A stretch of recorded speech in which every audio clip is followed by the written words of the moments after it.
Kata pujangga, pandangan mata selalu menipu, pandangan akal selalu tersalah, pandangan nafsu selalu melulu, tetapi ikutlah pandangan hati, itulah yang hakiki. Bersama kami dalam Syahadah, Tinta Hati, sekejap lagi.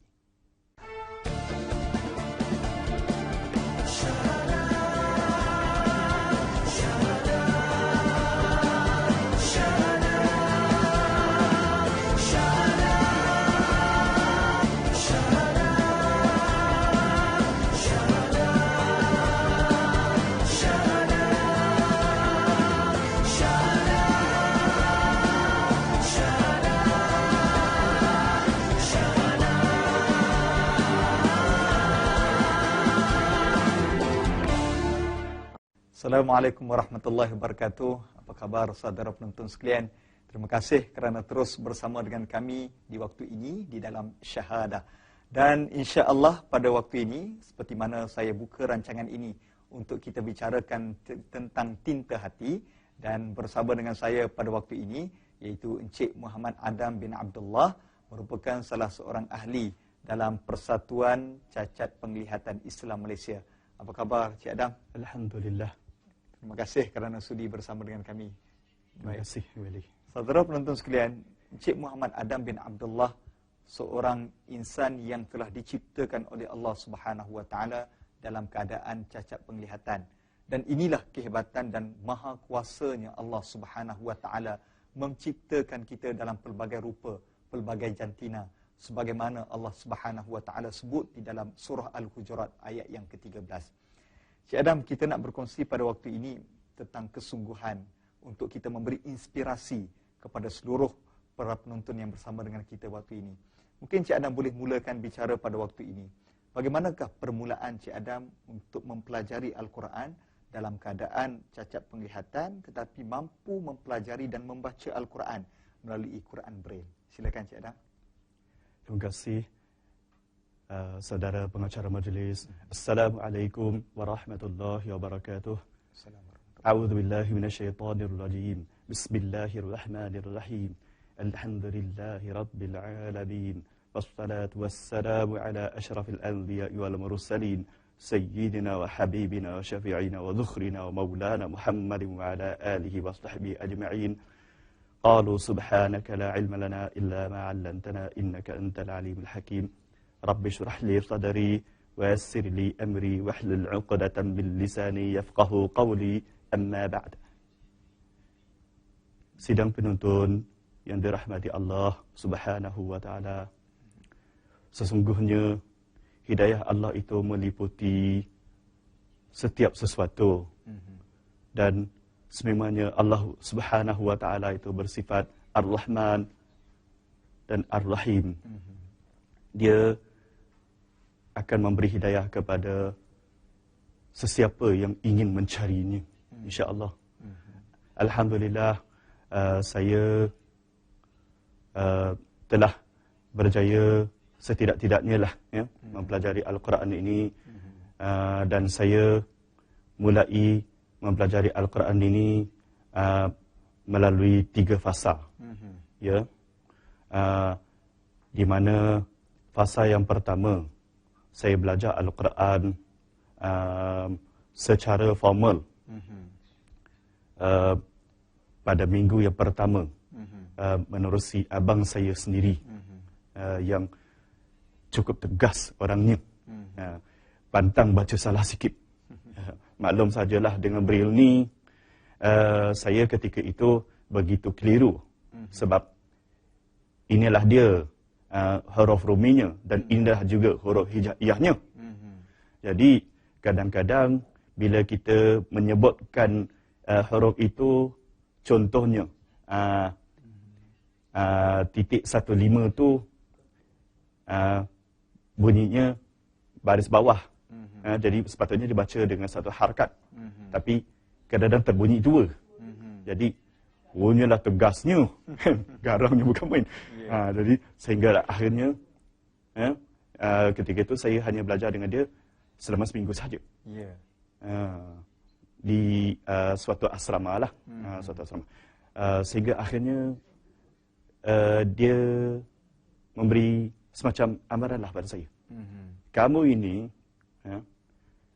kalau kamu nanti, saya jumpa, kalau kamu tak belajar, saya jumpa kamu nanti di asrama sekolah kamu nanti, siap kamu ya. Marahnya dia ya. Begitu marah punya dia. Siap kamu nanti, kamu jangan main ya. Macam tu. Jadi, menyebabkan hati ni, Masya Allah, tak tahu macam mana nak cakap. Kan? Rasa macam, dah lah masa tu kita ni baru masuk Islam. Ya. Kan? Jadi, untuk sebulan, 2 bulan yang pertama rasa macam tak hendak. Macam, yelah macam tak hendak lah. Tak nak sangat. Tapi, Wallahu a'lam, ialah inilah kata Ar-Rahman dan Ar-Rahimnya Allah Subhanahu Wa Taala ini. Kan? Alhamdulillah dia tak membiarkan saya. Kan? Akhirnya satu hari timbul keinginan saya untuk saya sengaja mengambil curi senaskah daripada Al-Quran di surau asrama bekas sekolah rendah saya, iaitu di SKPK Princess Elizabeth, yang dahulunya saya tinggal itu. Dan ketika itu saya berkhidmat sebagai pekerja sukarela di situ. Sementara menanti kerja. Jadi saya cuba membaca sendiri. Maknanya usaha sendiri. Saya cuba usaha sendiri. Saya baca ikut lagu saya. Saya baca ikut lagu saya. Kemudian saya bandingkan pula dengan tape, dengan kaset yang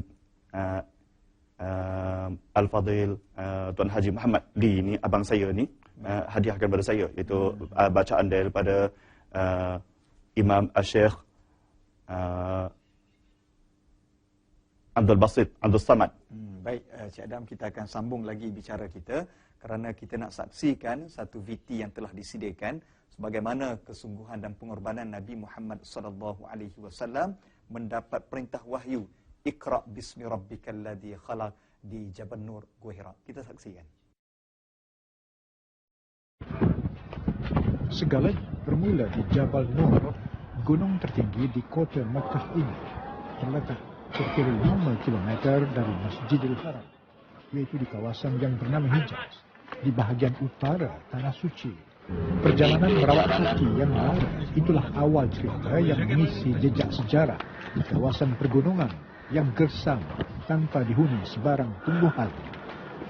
Kerana di puncak kawasan batu hampa dan keras inilah menjadi tempat persembunyian junjungan besar Nabi Muhammad SAW setelah baginda kecewa dengan kegilaan masyarakat jahiliyah menerima keesaan Allah. Lalu baginda membawa diri dengan mendaki naik ke gunung setinggi 200 meter untuk bermunajat ke hadrat ilahi. Berbekalkan semangat, baginda mengatur keyakinan dan hidupnya dengan merendah satu perjalanan yang amat mencabar. Meskipun wajah Jabal Nur sudah jauh berbeza antara zaman Rasulullah dengan hari ini, tetapi cabaran yang tiba di Gua Hira masih sama. 2 jam masa diperlukan untuk sampai ke kawasan Gua Hira. Mungkin tempoh yang lebih dari itu diambil oleh Sayyidatina Khadijah semasa berulang-alik menghantar makanan sepanjang baginda bersembunyi di Gua Hira. Kerana untuk masuk ke dalam gua yang berbentuk memanjang ini bukan satu perkara mudah. Terdapat 2 batu besar yang sempit di kawasan berjurang. Laluan ini hanya boleh dibolosi oleh seorang pendaki dalam satu masa. Pun begitu, perlu dilakukan secara berhati-hati bagi mengelakkan diri dari tergelincir masuk ke jurang batu di bahagian bawah. Namun atas nama kesetiaan seorang isteri, Sayyidatina Khadijah sanggup bergadai nyawa demi suami tercinta dan agama Islam. Di sinilah letaknya Gua Hira. Gua yang setinggi 2 meter ini telah menjadi saksi bagaimana Allah mengubat hati baginda Rasulullah dengan menurunkan nikmat mujizat yang kekal abadi, yaitu Al-Quran dengan surah pertama Al-Alaq ayat 1 hingga 5. Baca, wahai Muhammad, dengan nama Tuhanmu mencipta sekalian makhluk. Ia menciptakan manusia dari sebuku darah beku. Bacalah, dan Tuhanmu yang Maha Pemurah, yang mengajar manusia melalui pena dan tulisan. Ia mengajar manusia apa tidak diketahuinya. Tinta hati, itulah tajuk yang sedang kita bicarakan di dalam syahadah. Dan saudara penonton sekalian, sebentar tadi kita telah saksikan bagaimana keindahan Gua Hira ataupun Jabal Nur, yang mana disitulah tempat Nabi Muhammad SAW mendapat wahyu Iqra bismi rabbikal ladzi khalaq. Dan tentu sekali dahulu dengan kemudahan yang terhad, begitulah pengorbanan yang besar dilakukan oleh kekasih Allah untuk menyampaikan Islam sampai kepada kita. Dan hari ini kita menikmati Islam yang telah diperjuangkan oleh Nabi Muhammad SAW.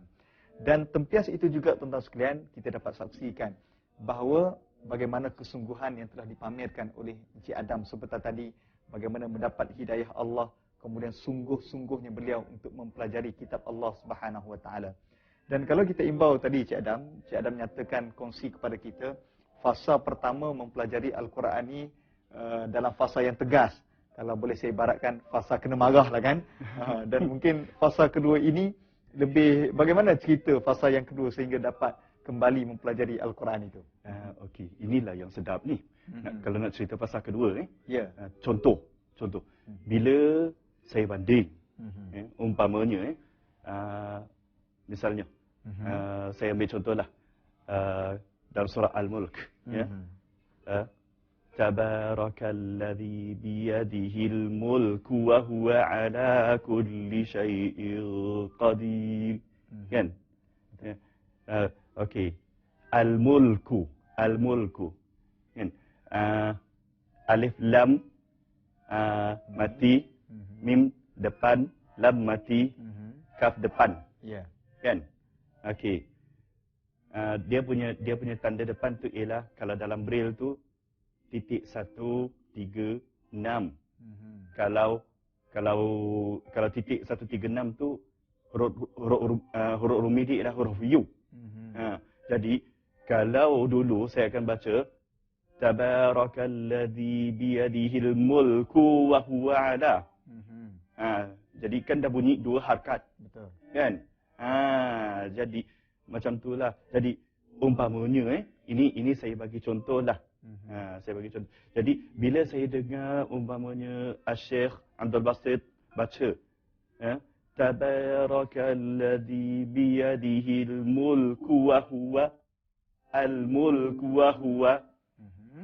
Oh, ini baris depan. Ini satu harakat lah ni. Ya Allah, jahilnya aku ni. Kenapa ni? Kenapalah selama ini dia tak tahu? Kenapa selama ini aku tak tahu? Kenapa selama ini aku tak tahu? Kenapa selama ini aku tak tahu? Kemudian apa yang berlaku? Jadi, masa itulah masa itu timbulnya rasa, yalah kita kata, getar, rasa sedih, rasa macam menyesal yang teramat dalam hati. Dan masa itulah timbulnya semangat. Kita kata macam ibarat kata nak naik gunung lah. Memang betul nak naik Jabal Nur tu. Naik sangat. Memang nak naik sangat masa tu. Jadi masa itulah Allahu Akbar, bunyilah nak baca sangat. Jadi masa itulah makin nak baca. Keinginan. Makin nak baca. Dan yang saya bagi sampel tadi itu daripada surah Al-Mulk. Sebenarnya yang saya baca itu ialah yang saya curi ambil itu ialah juz 1. Juz 1 surah Al-Baqarah, Baik. Sebab saya tak ingat ayat mana kan dalam surah Al-Baqarah tu kan. Jadi saya bagi contoh ni surah Al-Mulk. Jadi agak senang sikit. Okey, baik. Kita akan sambung tentang peringkat yang ketiga tu. Adakah peringkat yang lebih tegas ataupun makin bersemangat? Dan kita akan berhenti rehat seketika. Kita akan kembali selepas ini.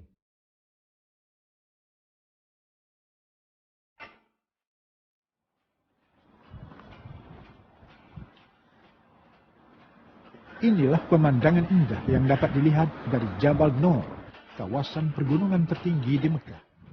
Dan amat penting dalam sejarah Al-Quran yang menjadi petunjuk sepanjang zaman. Untuk sampai ke puncak yang setinggi 200 meter, pendaki harus melalui beberapa tangga batu yang curam. Pun begitu, tangga-tangga batu serta wakaf untuk berehat hanya didirikan di bahagian awal pendakian. Keadaan berubah apabila semakin tinggi Jabal Nur didaki. Kudrat semakin terasa lelahnya apabila pendakian melebihi sejam. Bayangkan bagaimana keadaan yang dilalui Siti Khadijah setiap hari ketika menghantar makanan untuk Nabi Muhammad SAW sebelum baginda menerima wahyu pertama pada 17 Ramadan 610 Masehi. Kerana laluan menuju ke puncak sudah jauh berbeza, tiada lagi tangga lebar disediakan. Sebaliknya, hanya denai bertangga kecil, lagi curam, menanti pendaki untuk menyambung sisa pendakian sebelum sampai ke Gua Hira. Tetapi keadaan ini dimudahkan oleh beberapa orang musafir yang tinggal di sekitar kawasan Jabal Nur. Dari kudrat mereka, laluan menuju ke puncak diratakan.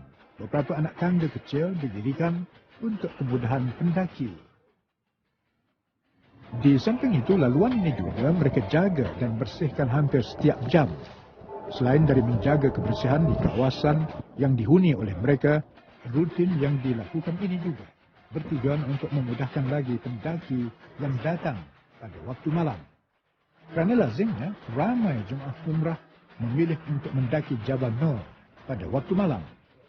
Selain dari faktor cuaca, waktu malam ini juga membangkitkan aura yang berbeza kepada pendaki, terutama apabila mereka tiba di kawasan Gua Hira. Tenang, sunyi, dan mendamaikan. Itulah sentuhan yang akan dirasai oleh setiap jiwa, walaupun diri dipaksa untuk mendaki hampir 2 jam lamanya. Sukar untuk diceritakan apabila mata mula dihilangkan dengan keadaan Gua Hira yang sempit dan hanya setinggi 2 meter ini. Cuma yang terdaya dipanjat adalah rasa syukur kerana Allah mengizinkan hamba-hamba yang kerdil ini melihat sendiri tempat di mana Jibril datang mengajar Rasul terakhir membaca dalam waktu yang tidak disangka-sangka. Hikmahnya, di sebalik cabaran itu, ranum kemanisan iman dapat dilihat di seluruh dunia. Melalui surah Iqra yang diwahyukan, Islam berkembang dari lafaz syahadah yang sama, meskipun yang memilikinya mempunyai resam yang berbeza. Kembali semula dalam syahadah.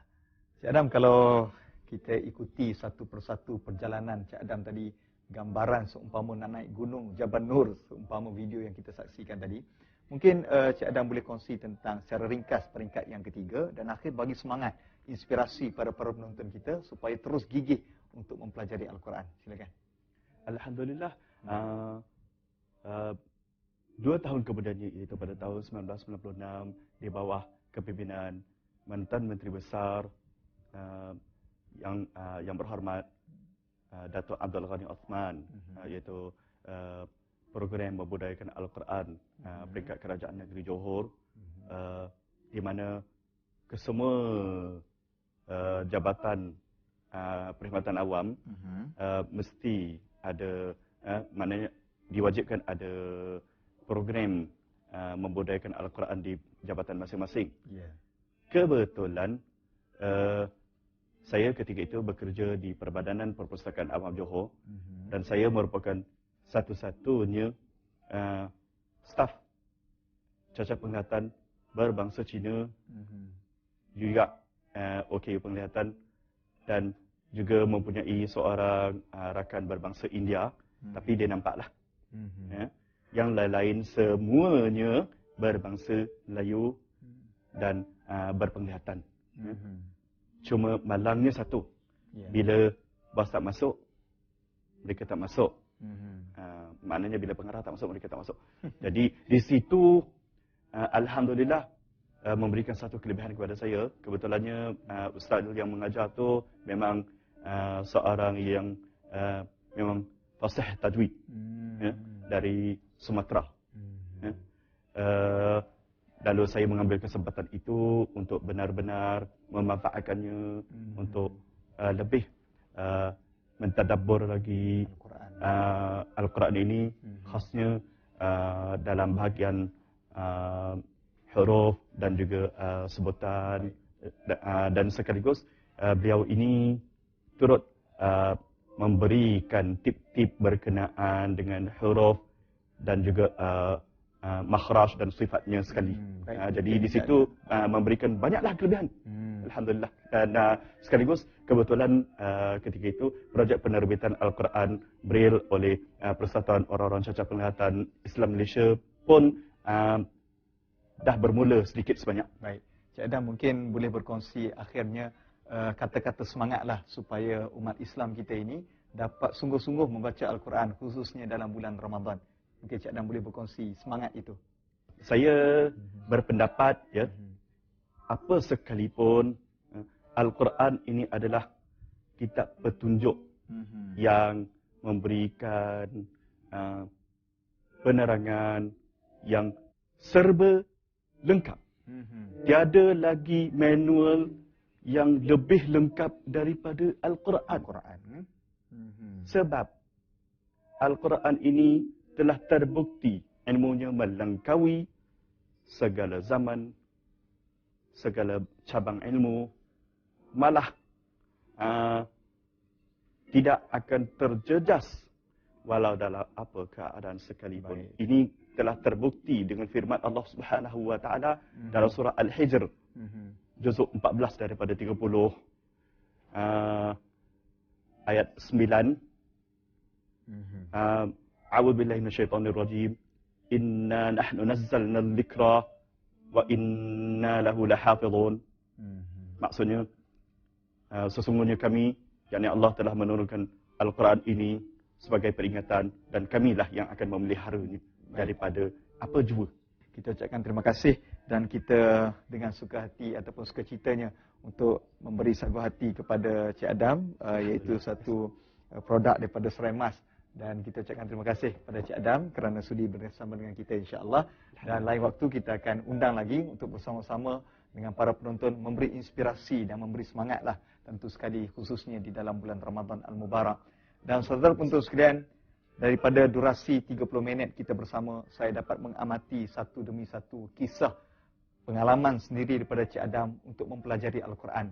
Dan malulah kita yang diberi panca indera penglihatan yang celik daripada sejak lahir hingga kini, sedangkan kita tidak pernah menyentuh maupun membaca Al-Quran. Tetapi Cik Adam yang diambil sekejap cacat penglihatan, tetapi Allah buka pintu hatinya, tinta hatinya untuk mempelajari Al-Quran. Kita muhasabah seketika dan kita kembali lagi dalam syahadah. Aqulu qawli hadza wa astaghfirullahal azim li wa lakum. Wassalamualaikum warahmatullahi wabarakatuh dan jumpa lagi. A'udzu billahi minasy syaithanir rajim. Bismillahirrahmanirrahim. Iqra bismi rabbikal ladzi khalaq. خلق الإنسان من علق اقرأ وربك الأكرم الذي علم بالقلم علم الإنسان ما لم يعلم كلا إن الإنسان ليطغى أن رآه استغنى إن إلى ربك الرجعى أرأيت الذي ينهى عبدا إذا صلى أرأيت إن كان على الهدى أو أمر بالتقوى أرأيت إن كذب وتولى ألم يعلم بأن الله يرى كلا لئن لم ينته لنسفعا بالناصية ناصية كاذبة خاطئة فليدع ناديه سندع الزبانية